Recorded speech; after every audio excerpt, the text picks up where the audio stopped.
use the assessments that they take. They're running record level, which is how they're reading, and that determines what group they're going to be in. And it's never a one set, okay, at the beginning of the year, you were in this group.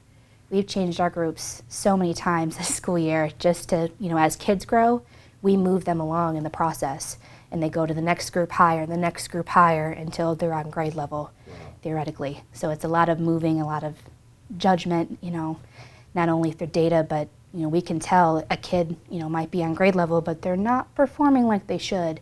So we'll drop them down a level and say, okay, let's figure out how to get you back on track. Are illustrations important? Are images important? Yeah, so I'm going to put this as a number 4 right here. I'm going to write it right here, number 4. So I know I have to stop and I have to think, okay, why is this important and why did they put it here? How does it help us? Especially if you're struggling to read this with your partner, the images are really important. Do you agree? I'm going to put a 5 right above here for the U.S. Environmental Protection Agency. Let's circle this.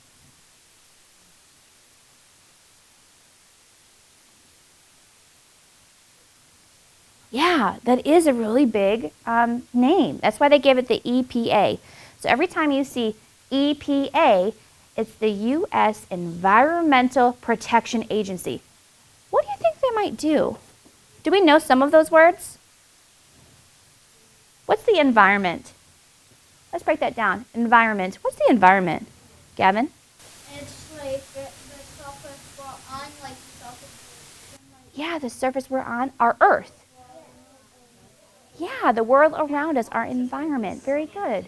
So this is like the plants, the animals, the water, the air that we breathe. That's all part of the environment.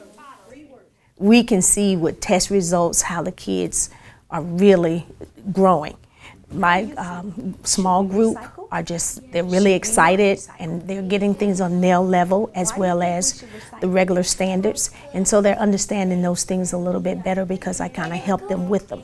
So they are really benefiting. And also the other kids, if they need help, I'm also there to help them as well, not just my specific kids. They're responding really well. I was a little reluctant at first because it's hard. They get really nervous, a little squirrely when there's a lot of people in the room, but the more eyes we have on them, the more that they are actually going to be on task and learning. So they're really responding fairly well, and they're great kids, and we're so lucky to have them.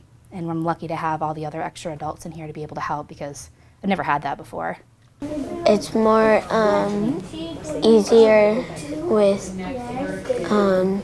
partners. How come? Because they can help you with the words if you get stuck on them. It's like I like them much of teaching them because I like them help me to read and write and help them to make us do stuff, help us if we don't know how to write. They can help us to teach us how to use our right hand.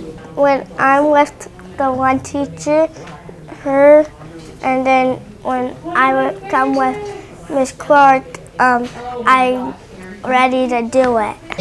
I hope they leave this class knowing that they're loved and knowing that no matter what they do, they're going to struggle, but they can get through it.